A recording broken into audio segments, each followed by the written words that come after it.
The blackout hit suddenly, like a switch being flipped. 1 minute, everything hummed with life. The hum of the refrigerator, the soft buzz of the ceiling fan, the low glow of streetlights outside my window. The next, it all snapped to silence and darkness. It was around 8:45 p.m. on a late summer evening in a small, quiet neighborhood just outside Detroit. The kind of neighborhood where people lock their doors but mostly leave their windows open, because it's usually safe enough to do so.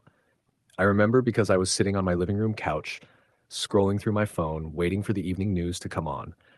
The sky outside was darkening, but the city wasn't yet asleep. Then everything went black.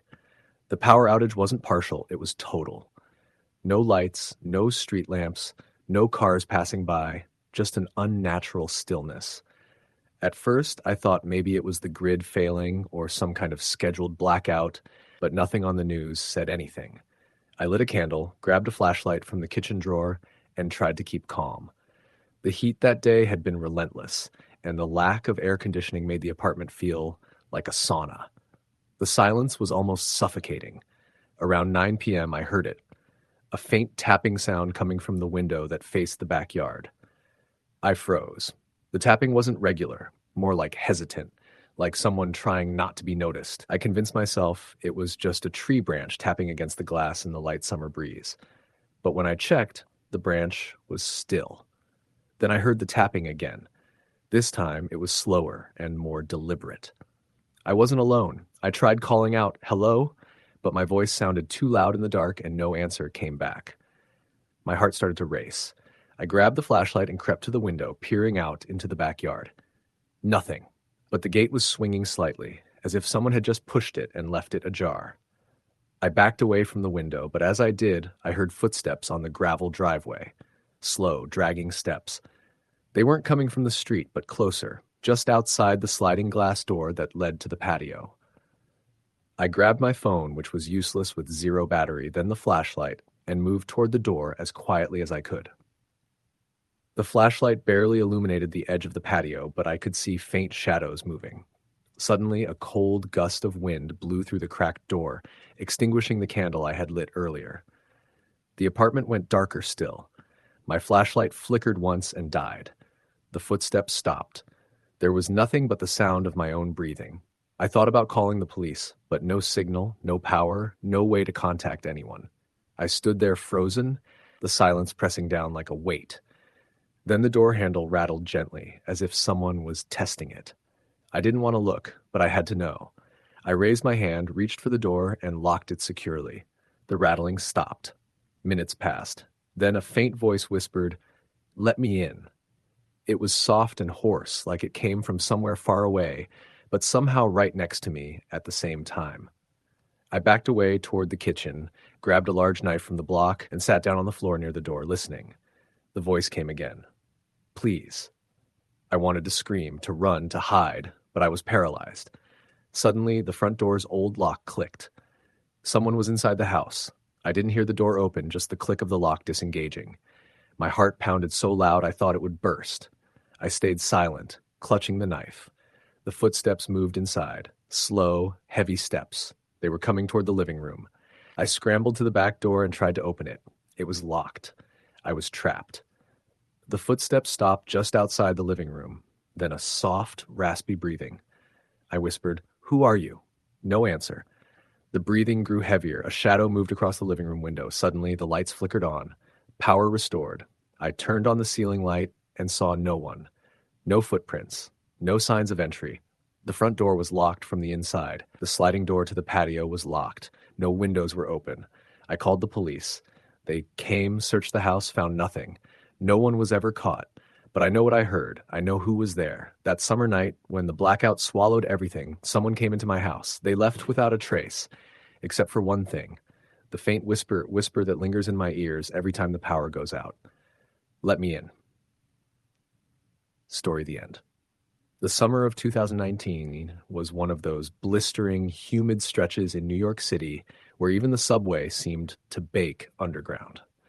I lived alone in a small but cozy apartment on the Upper West Side. It wasn't the fanciest place, a single bedroom with a tiny kitchen, but it was mine. And after years of sharing cramped spaces with roommates, it felt like a sanctuary. I worked as a freelance graphic designer, so I was used to working late hours, often well into the night, fueled by the occasional cup of black coffee and the faint hum of the city. One Thursday evening in late July, the city had been sweltering all day. The heat index was over 100 degrees, and even the usual street noise felt muffled, like the city was too tired to roar. That night, I was finishing a project on my laptop, the window open to let in what little breeze there was. I remember hearing the distant sound of sirens and the occasional honk, but nothing out of the ordinary. Suddenly, just after 9 p.m., everything went black. The power cut out, the hum of my computer, the glow of the streetlights outside, even the faint buzz of the refrigerator stopped instantly. The entire block, maybe the whole neighborhood, was plunged into darkness. I sat frozen for a moment, the silence pressing in on me. My phone lit up when I unlocked it, showing a weak signal and no internet. I checked Twitter and news apps, but nothing was loading properly. I texted my neighbor Sarah just down the hall, but got no response. The blackout wasn't unusual for the summer. New York's aging infrastructure sometimes failed during heat waves. But this blackout felt different.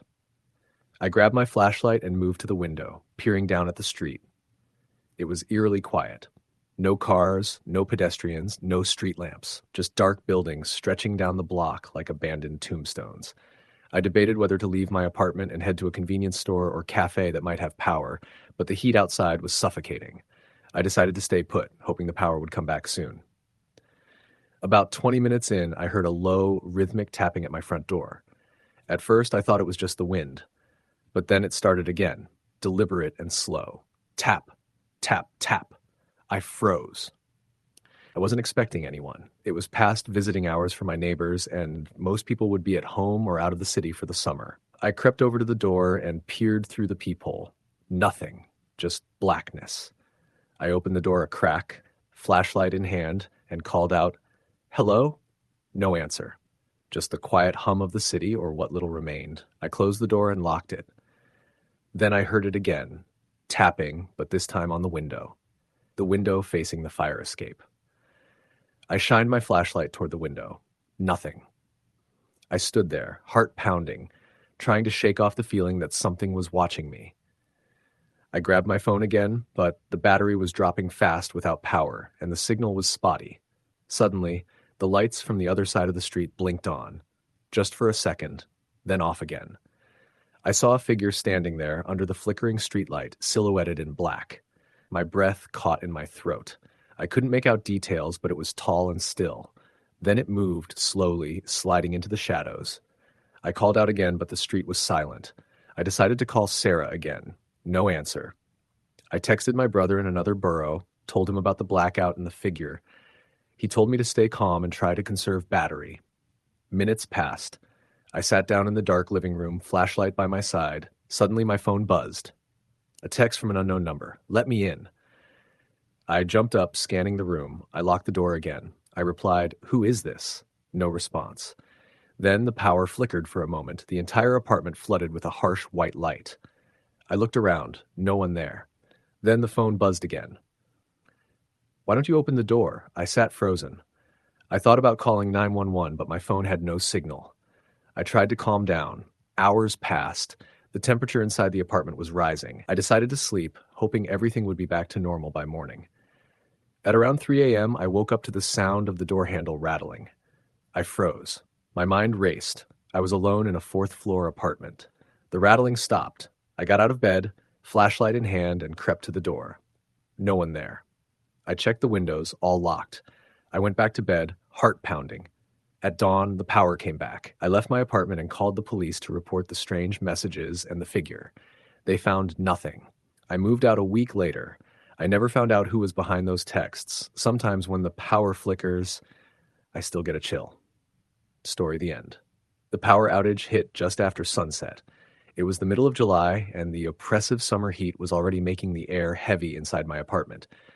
I was on the couch, scrolling through my phone, when the lights flickered once, then died. The TV went black. The hum of the air conditioner cut off, and for a moment there was nothing but silence. Then the familiar city sounds. The occasional honk of a horn, Distant sirens, murmurs of neighbors stopped too. I sat in the sudden darkness, my phone's screen dimming from heavy usage. No signal. I checked again. No service. Then I flicked the flashlight on and off a few times. The battery indicator stayed stubbornly at 15%. I tried the light switch. Nothing. The entire building, it seemed, was engulfed in darkness. I texted my roommate, Jake, but his phone was dead. I figured he was probably still at work, since his shifts sometimes ran late. I debated calling the power company, but no calls or texts went through. I lit a candle and settled in the living room, trying to ignore the eerie feeling creeping up my spine. Outside, the streetlights were out. The usually bright skyline of downtown was reduced to a dark, jagged outline against the night sky. Hours passed. The air grew hotter without the AC, and I fanned myself with a magazine. I tried to relax, telling myself it was just a standard blackout. These things happened, especially during heat waves when power grids get overloaded. Around 10 p.m., the first strange thing happened. The building's emergency lights should have come on, but nothing lit the hallways.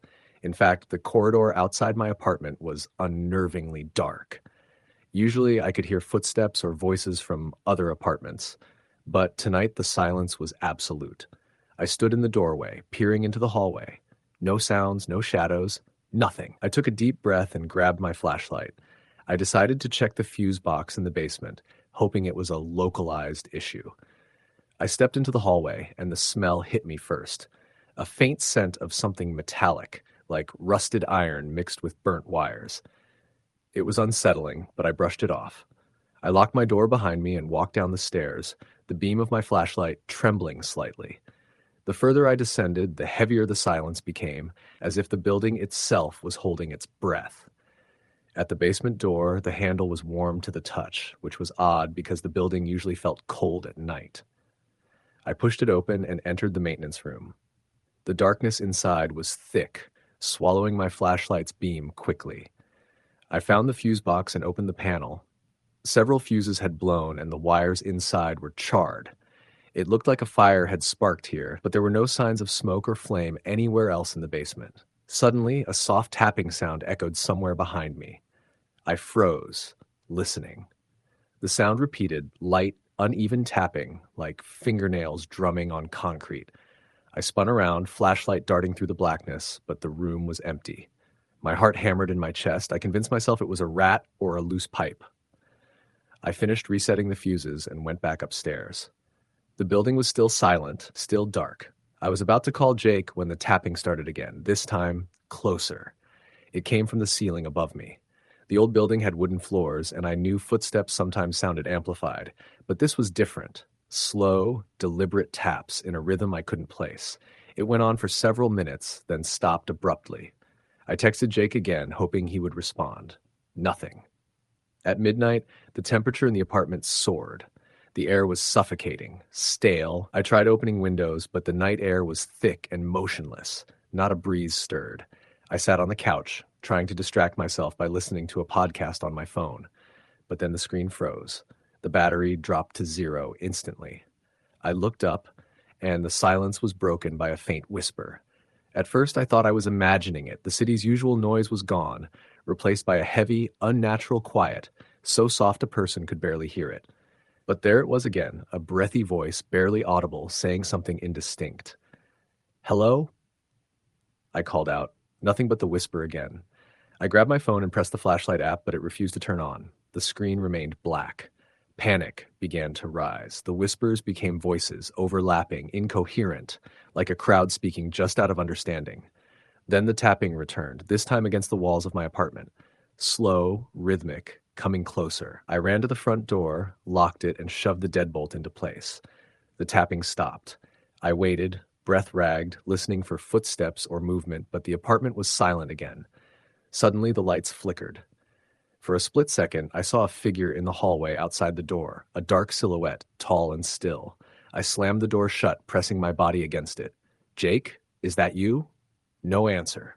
The figure moved away, and the flicker ended. I spent the rest of the night sitting in a corner with a candle, listening. At dawn, the power returned. Lights flickered on across the city, sirens sounded, and phones buzzed to life. I called Jake. who was at work and never knew about the blackout until his shift ended. None of my neighbors reported anything strange. But I know what I heard. I know what I saw. The blackout wasn't just a failure of the grid. Something was in the dark with me that night. And it followed me when the lights came back on. Story the end. The power went out around 9 p.m. on a cold November night. It was the kind of blackout that just swallows everything. No streetlights, no distant traffic sounds, no humming electronics, just an oppressive silence and thick darkness stretching across the entire neighborhood. I was alone in my apartment, the kind of night where you want nothing more than to crawl into bed and pull the covers over your head.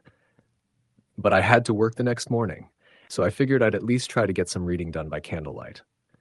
My building is old, one of those crumbling brick structures that's been here since the 1920s, tucked in the middle of a residential block not far from downtown.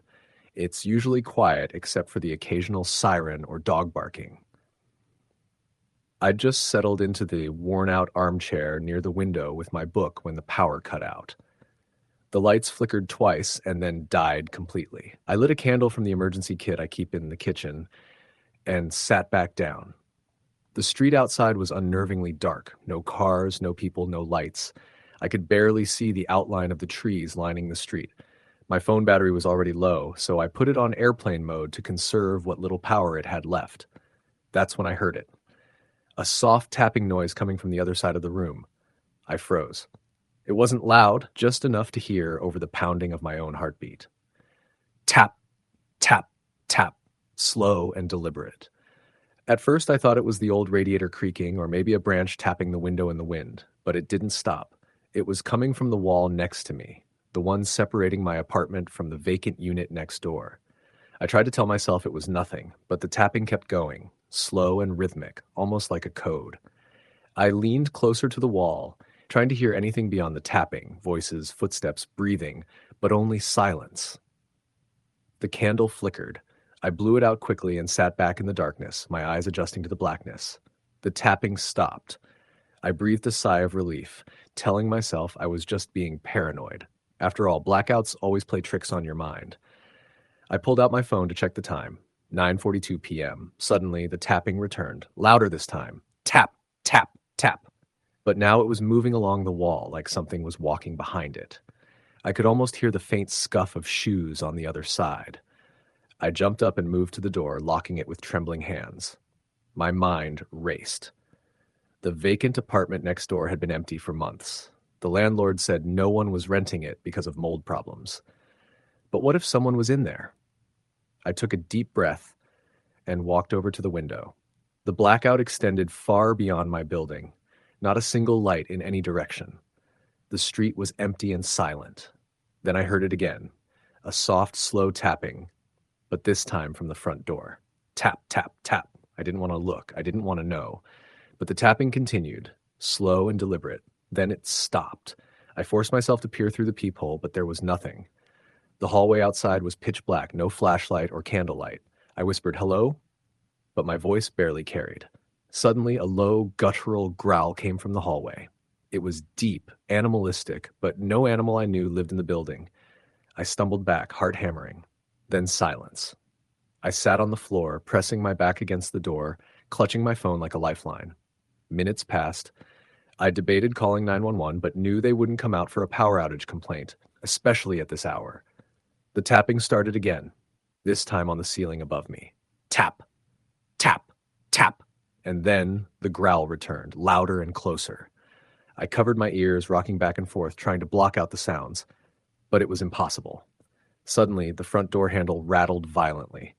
I scrambled to my feet and grabbed the kitchen knife from the drawer. The rattling stopped. I held my breath, listening. Nothing. Then a slow scrape like nails dragging down wood came from the door. The scratching intensified, followed by a wet, slurping noise. I backed away toward the window, ready to jump if I had to. My phone buzzed, a text message from an unknown number. "Let me in." I stared at the screen, trembling. "Who is this?" I typed. No reply. The tapping continued around the room now, walls, ceiling, floor, like something was circling me in the dark. Then footsteps. Slow, deliberate footsteps. They crossed the floor outside my door, stopped, then moved down the hall. I waited, silent and frozen. After a long moment, the footsteps returned, closer this time. The door handle rattled again, but this time the lock clicked. I screamed, lunging for the door, trying to hold it shut, but it gave way with a sickening creak. The candle was knocked over, plunging the room into total darkness. I heard a wet breath on my neck and a cold hand clamp over my mouth. Then, nothing. I don't remember what happened after that night. The police found me 2 days later, hackney, wandering down the street in a daze. They said the blackout had lasted over 24 hours, that the power had come back on early morning, but I was missing. Neighbors reported strange noises coming from my apartment during the outage, growls, scratching, and faint whispering. The vacant unit next door was broken into, empty but covered in muddy footprints leading to my door. No one ever explained what happened that night, or who or what was tapping, scratching, and growling outside my door. I still hear tapping sometimes when the lights go out, but now I never open the door. Story the end. It was a sweltering summer evening in mid-July, the kind of heat that felt like it seeped into your bones and refused to leave.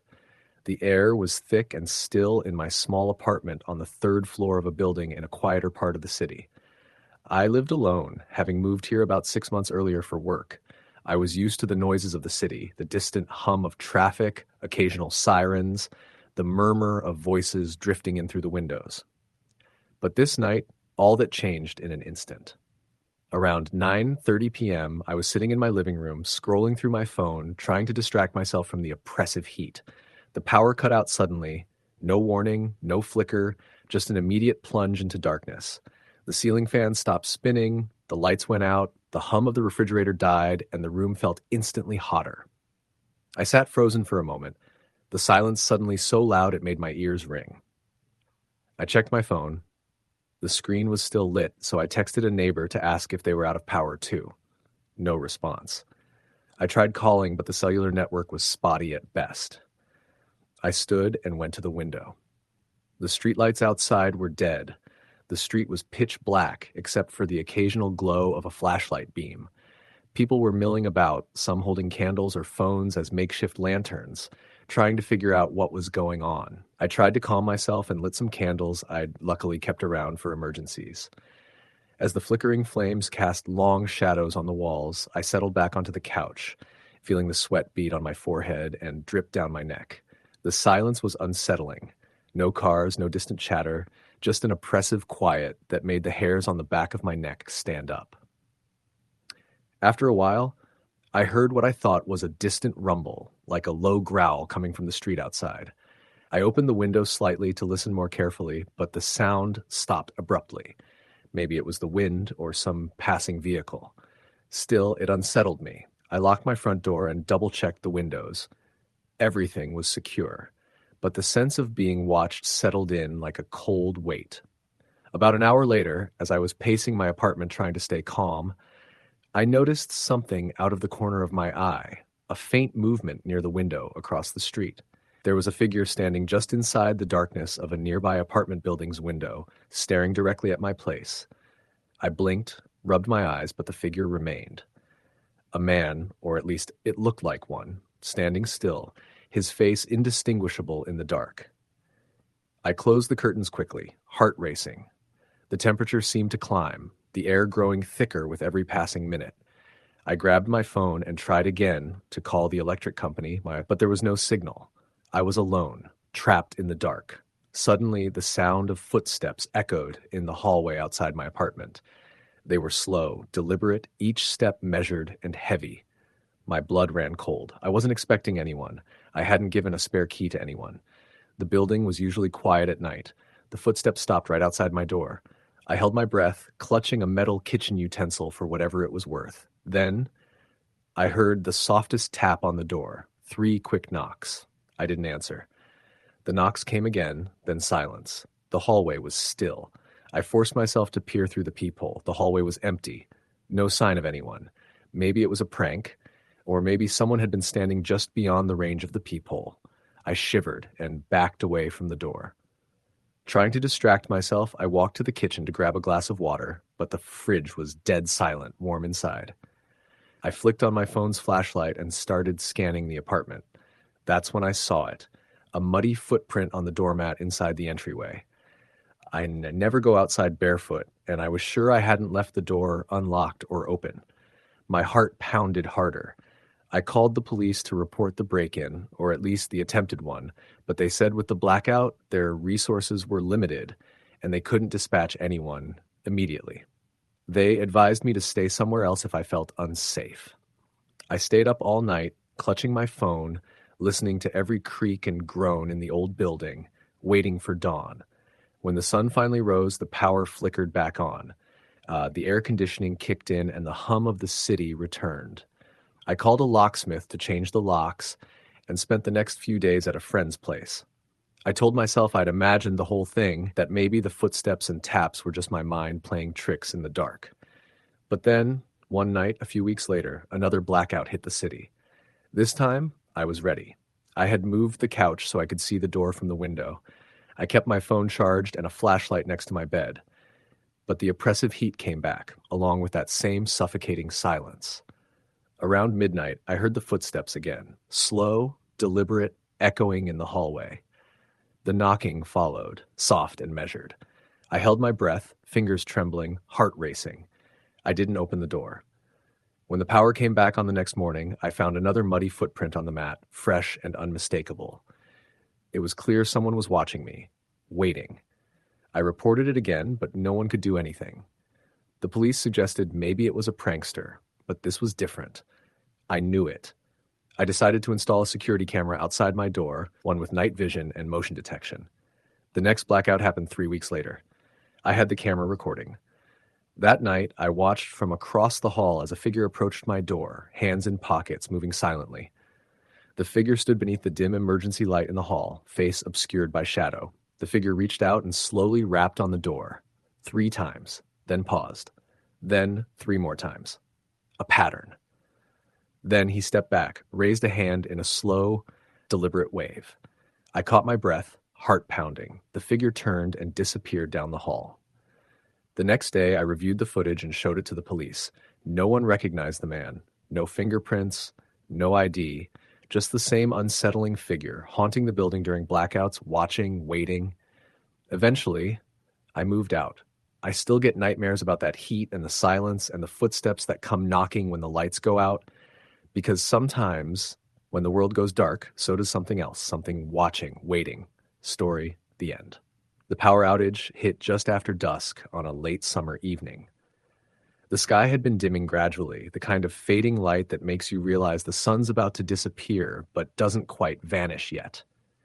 I was at home in my small apartment on the 3rd floor of an old brick building near the city center. The kind of place that rattles when the subway rumbles beneath and smells faintly of stale coffee and old books. I was just about to start making dinner when everything went dark. At first, I thought it was just my apartment. The television screen went black, the hum of the refrigerator stopped, and even the small digital clock on my microwave blinked off. But then, stepping toward the window, I could see the streetlights across the road had died too, along with every other window in the neighboring buildings. The whole block was plunged into sudden, unnatural darkness. I didn't panic. Blackouts happen sometimes during storms, or when the heat made the power grid unstable.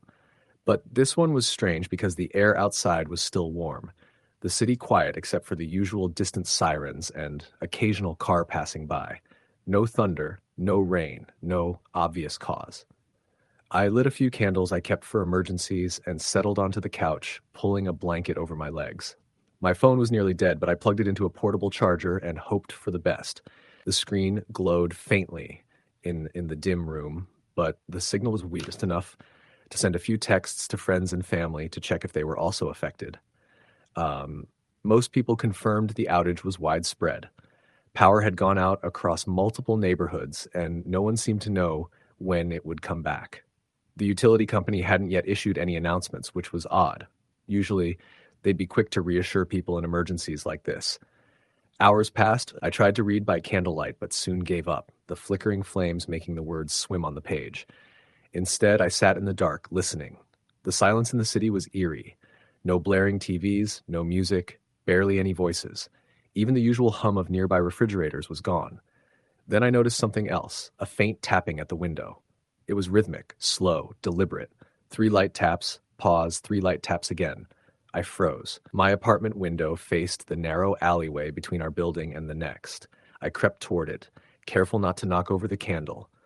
Peering through the glass, I couldn't see anyone. The alley was too dark, and the shadows cast by the tall brick walls swallowed everything whole. I opened the window a crack and called out softly, "Hello? Is someone there?" No answer. The tapping stopped. I leaned out, listening for footsteps or any sign of movement. Only the quiet hum of the city night, punctuated by distant dog barks and the occasional siren. I closed the window and backed away, heart pounding. I told myself it must have been a branch or something loose in the alley. But the strange feeling didn't go away. Later I heard it again, this time from the hallway outside my apartment door. Slow, gentle knocks. I grabbed the flashlight from the kitchen drawer and cautiously opened the door a few inches, shining the beam down the dark corridor. No one, just the empty hall, walls covered in peeling wallpaper and a faint smell of mildew. I closed the door and locked it firmly, even though the building's old lock was hardly a barrier to anyone determined. The night dragged on, each creak and whisper amplified by the silence.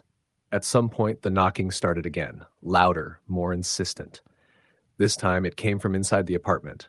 I spun around, flashlight shaking in my hand. The knocking came from the bedroom closet. I hesitated, then crept toward it, every nerve screaming. The closet door was slightly ajar. I grabbed the handle and yanked it open, nothing but my clothes and shoes. But then, on the floor near the back, I spotted a small, folded piece of paper. I picked it up. Written in shaky, almost childlike handwriting was a message. "I see you." My breath caught in my throat. I didn't remember anyone else having a key to my apartment. I'd never told anyone about the place beyond close friends. I locked the closet and stood trembling in the darkness. I debated calling the police, but figured, without power, what could they do? Besides, I didn't want to draw attention to myself or risk anyone knowing I was alone in a powerless building. So I stayed awake, flashlight beside me, listening. At one point, I heard footsteps pacing above me. My upstairs neighbor had told me he was away for the weekend. I knew his unit was supposed to be empty. The footsteps were slow, methodical, pacing back and forth.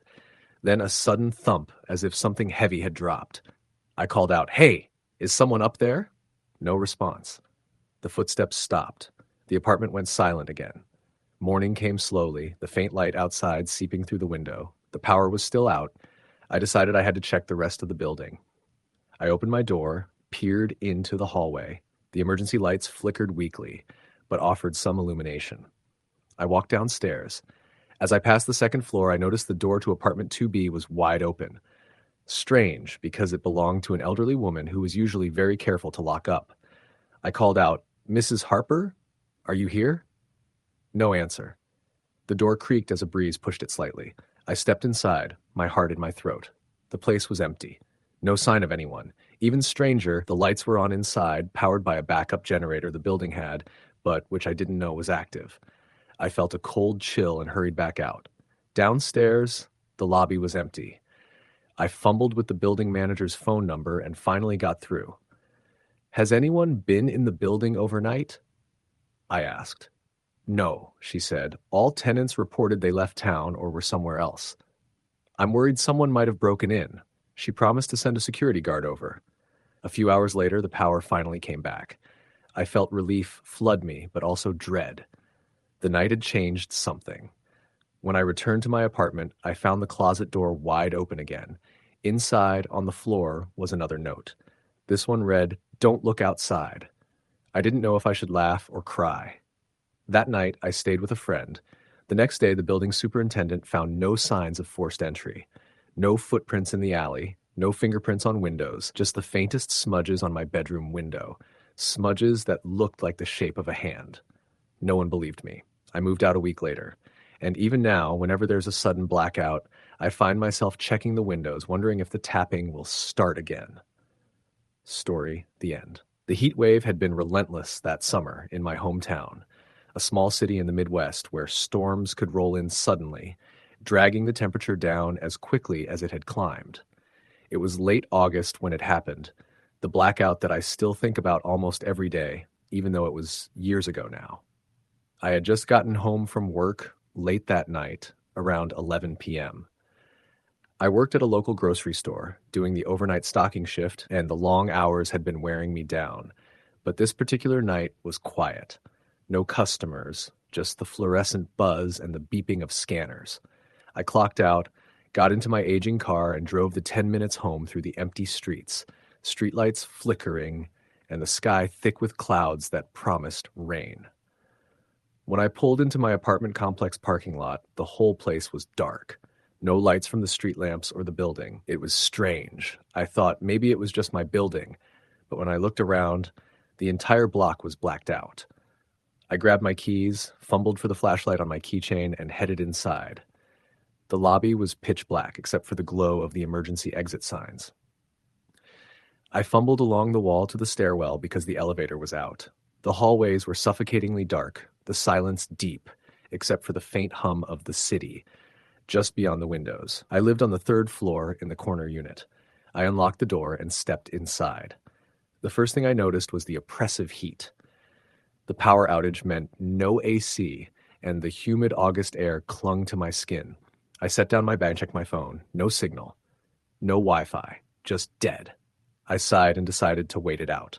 I lit a candle I had kept for emergencies, then opened the window a crack to let in the night air. About 30 minutes later, I was sitting on the couch, half listening to the distant rumble of thunder and watching the candle flicker. Then I heard it. A faint tapping sound coming from somewhere inside the apartment. I froze, straining to listen. The tapping came again, rhythmic, deliberate. I thought maybe it was a branch brushing against the window, but when I looked outside, the branches were still. I got up and started walking through the rooms, shining my flashlight along the walls, checking the windows. The tapping continued, moving now from the kitchen. I held my breath and crept toward the sound, but when I shone the light on the kitchen window, it was empty. The tapping stopped. I exhaled slowly, feeling a chill despite the heat. I went back to the living room, but then the tapping came again, louder, and this time from the bedroom door. My heart pounded in my chest. The bedroom door was closed, but there was a tiny gap under it where the light from the candle didn't reach. I approached slowly and put my ear to the door. The tapping was steady, like someone knocking on the other side. I called out, "Hello? Is someone there?" No answer. I reached for the doorknob, hand shaking. Then the tapping stopped abruptly. I opened the door quickly. The room was empty. The bed was unmade, the curtains still closed, nothing out of place. I closed the door and sat down, trying to convince myself it was my imagination. That's when I heard footsteps upstairs. I live in a third-floor apartment, and above me is the roof. There's no apartment above. The footsteps were slow, deliberate, pacing back and forth. I grabbed my phone and tried to call my landlord, but still no signal. The footsteps stopped suddenly. Then from the ceiling above came a long, low groan, like something heavy was pressing against the roof. I stood up and moved to the window, shining the flashlight up into the night sky. The rain started then, a slow drizzle at first, then heavier. I stepped back from the window, and the footsteps started again, this time behind me. I spun around, flashlight sweeping the room, but no one was there. I called out again, voice trembling, "Who's there?" Silence. Then a voice, barely above a whisper, right next to my ear. "Get out!" I screamed and bolted toward the door, but as I reached for the handle, it slammed shut on its own. I rattled the knob, shouting, but it was locked tight. The voice came again, softer this time. "Leave before it's too late." I pounded on the door until my knuckles bled. Finally, after what felt like an eternity, the door opened. I didn't wait to ask why. I grabbed my keys and ran down the stairs, out into the rain. Outside, the power was still out, and the whole neighborhood was shrouded in darkness. I could hear sirens in the distance and people shouting. I went to my neighbor's house, Mrs. Alvarez, who was in her 70s. She opened the door, looking confused and scared. "The power's out everywhere," she said. "They say the transformer blew on the main line." I told her what happened, and she nodded grimly. "You're not the only one," she said. "There's been reports of strange things all over town during this blackout." I stayed with her that night, too afraid to return to my apartment. The next morning, the power was restored and things went back to normal, or as normal as they could be. but I knew something was wrong. I talked to friends, checked online forums. Others had heard the same voice during the blackout, telling them to leave. Others had felt footsteps in empty rooms. One man said his door slammed shut and locked itself during the outage, trapping him inside for hours. The city never officially acknowledged anything unusual happened during that blackout. But I did some digging. I found an old article about a fire at an apartment complex not far from mine, decades ago during a severe blackout caused by a storm. Several tenants died trapped inside, and the cause was never fully explained. Some say their spirits still linger, restless during outages. I never went back to that apartment at night during a blackout again. I keep a small emergency kit now, always with extra batteries and a portable charger, and I never ignore the warnings when the power flickers. Because when the lights go out, sometimes it's not just the electricity that dies. Story the end. The summer night the blackout hit was like any other, sticky and heavy with the scent of rain that hadn't yet fallen. I was living alone in a small apartment on the 5th floor of an aging building in a mid-sized city. The kind of place where the walls were thin, the pipes groaned and rumbled, and the neighbors were mostly strangers. I had just settled down after a long day of work. A few beers in the fridge, some takeout on the kitchen counter, and a new series queued up on my laptop. Around 9:30 p.m., without any warning, the power went out. The hum of the air conditioning died instantly. The streetlights outside my window vanished, and the familiar glow of the city dissolved into a dark silence. My laptop screen went black. I fumbled for my phone, hoping for a signal, but the screen remained dark. Dead battery. I stood there for a moment, listening. The usual night sounds had abruptly stopped, too. No cars driving by, no distant chatter, just a thick, suffocating silence. A heavy stillness that felt wrong. I moved to the window and looked out, but the street was swallowed by complete darkness. I could barely make out the shapes of parked cars or the outline of the building across the street.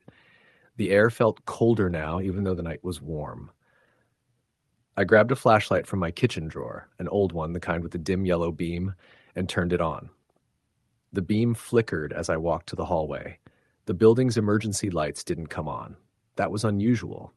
Usually, at least the hallway glowed faintly in red or orange. As I stepped out into the hallway, I noticed that it was silent and black, except for the faint smell of damp concrete and something else, something faintly metallic. I started toward the stairwell to see if the rest of the building had power. The old wood stairs creaked beneath my feet. I called out softly, "Hello? Is anyone there?" No reply. The only sound was the uneven thump of my shoes on the stairs. When I reached the lobby, I saw the front door was still locked, but there was no light coming from the outside. The entire block seemed swallowed by darkness. I felt uneasy, so I returned to my apartment and locked the door behind me. That's when I noticed the tapping. At first, it was soft, a quiet, rhythmic tapping on my front door, like a fingernail drumming on wood, the kind of noise you'd expect if a kid was playing or someone knocking lightly to get your attention. I wasn't expecting anyone, and the building was supposed to be mostly empty this week. I grabbed the flashlight and moved cautiously toward the door. Tapping, it came again, slow and deliberate. 3 taps, pause, 2 taps, pause, 1 tap, like a code. I froze. The pattern seemed deliberate, but it didn't correspond to anything I knew. I whispered, "Who's there?" No reply. The tapping stopped. I waited, heart pounding. Minutes passed. Then the sound started again, this time from the window. It was the same tapping, slow, rhythmic, deliberate. I moved quickly and pulled the curtains closed, but the tapping shifted to the walls, inside the apartment. Now the tapping was coming from the pipes, the walls, and the floor. It was as if the entire building was alive with the sound. I tried to call my sister, but my phone still had no signal. The tapping grew louder, faster, more urgent. It echoed around the room, growing into a maddening rhythm. Suddenly, the lights flickered on, weak, but on. I was blinded for a moment.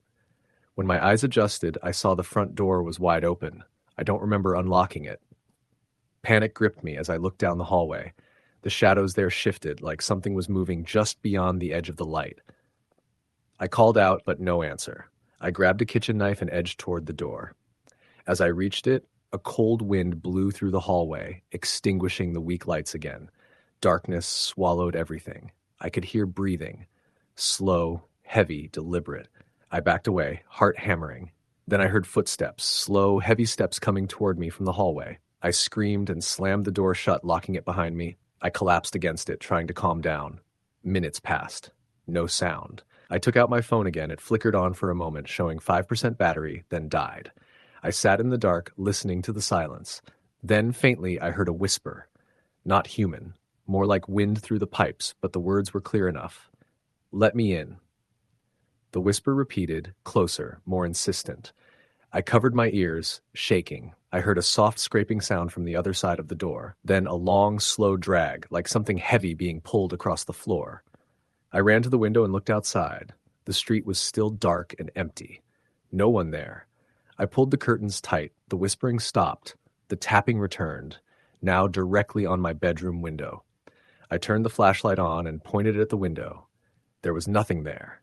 I told myself it was my imagination. Then I heard it again, a soft giggle, childlike but hollow. I bolted out of the apartment and ran down the stairs. The building was pitch black and silent again. Outside, the city lights flickered back on, power restored. I looked back at the building. In the window of my apartment, I thought I saw a pale face watching me, eyes empty and dark, but when I blinked, it was gone. I never stayed in that apartment again. Story the end. The power went out suddenly, right as the sky was darkening into night. No warning, no flicker. Just a deep, absolute blackness that swallowed the entire neighborhood. I was at home alone, living in a modest 2-bedroom apartment on the edge of town, and as the last glow of the streetlights disappeared, a strange stillness settled over everything. It wasn't just the absence of light. The usual hum electricity, the faint buzz of appliances, the occasional distant car engine, all vanished. At first, I thought it was just a simple outage, something the utility company would fix in a few hours. I pulled out my phone to check the news or text a friend, but the screen was dead. The battery drained instantly despite being nearly full an hour ago. Then, I realized the entire cell network was down. I tried to stay calm. I lit a few candles from a drawer, their flickering light casting long, uneasy shadows on the walls.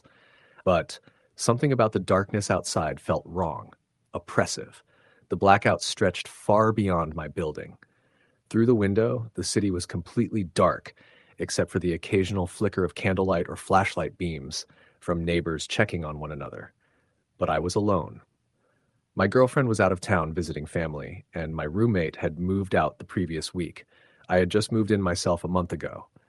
I was used to the silence and solitude, but tonight it felt suffocating.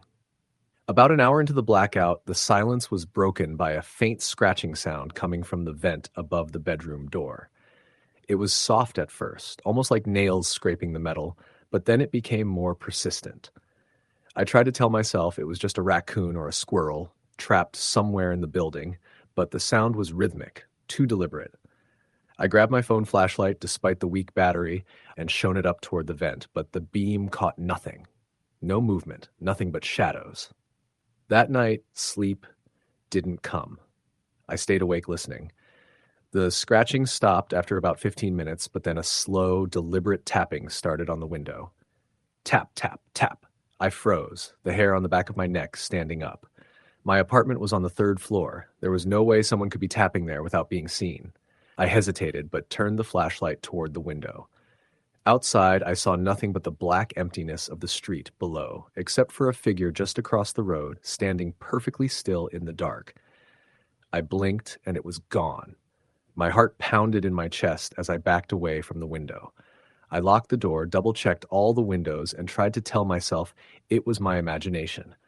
The stress of being alone during a blackout, maybe some streetlight reflections creating shadows, or just nerves playing tricks. But then came the knocks on the door. Soft, gentle at first, then gradually louder, more insistent. "Who's there?" I called out, voice shaking. No answer. The knocking stopped, and then a slow scrape like a fingernail dragging along wood. I gripped the kitchen knife, ready to defend myself, but after several minutes, nothing happened. I stayed awake the entire night, flashlight clutched tightly, listening to every creak and whisper of the apartment settling. In the early morning hours, the power suddenly flickered back on. The hum of the city returned, lights flickering through the windows of distant buildings. I exhaled in relief, but the fear lingered. Later that day, I went downstairs to check with the building manager about the blackout. She was visibly shaken. "It wasn't just your building," she said. "The entire grid went down for nearly 8 hours last night, and but there was something strange reported." I frowned. Strange?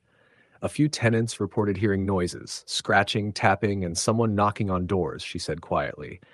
But when they looked, there was no one there. I nodded slowly, feeling less alone in my experience. That night, I stayed with a friend. I couldn't shake the feeling that something had been trying to get inside my apartment during the blackout, something not human. The next morning, I went back to collect some things from the apartment. As I stepped inside, the air felt thick, heavy. On the kitchen table, I found scratch marks etched deep into the wood. Marks I was sure hadn't been there before. I left immediately, never returned. Sometimes when the lights flicker during storms or outages, I swear I hear that soft scratching again, just beyond the edge of hearing. The blackout wasn't just a power failure, it was an opening. Story the end. The sky was unusually heavy that summer evening. Thick clouds had rolled in hours before, making the air sticky and warm, the kind of heat that presses against your skin and doesn't let up. I had just finished dinner, sitting in my small apartment on the third floor of a decades-old building on the edge of town. The hum of my aging air conditioner was a constant companion during these months, but that night, it was strangely quiet. At around 8 p.m., the lights flickered once, then twice, then everything went black. No gradual dimming or warning, just sudden, absolute darkness. The air conditioner cut off, and the usual low buzz of electronics died in an instant. I reached out, fumbling for my phone to check if there was any signal or news, but the screen was frozen. No bars, no service. The entire neighborhood was swallowed by an unsettling silence. I lit a few candles and sat near the window, looking out onto the street, but there was nothing. No cars, no streetlights, no signs of life anywhere. Normally, even in a blackout, there'd be some residual glow from distant buildings or passing vehicles. But tonight, the darkness seemed absolute, as if the city itself had vanished. I tried to shake off the creeping unease. Blackouts happened, especially in this old part of town where the power grid was patchy at best. I made a mental note to check on the neighbors in the morning and settle in for a night with no electricity. Around midnight, I was jolted awake by a noise, soft, deliberate tapping at my front door. I froze, heart pounding in the darkness. I told myself it was probably a neighbor, maybe checking in or asking for help, but the knocking was slow, rhythmic, and persistent. I cautiously peeked through the peephole but saw nothing. The hallway was deserted, eerily quiet. The knocking stopped, replaced by an unnatural stillness. I locked the door and sat back down, gripping a heavy flashlight for comfort. That was just the beginning. Over the next several hours, the apartment filled with unexplainable sounds, low murmurs, whispering voices just beyond comprehension, faint scratching against the walls.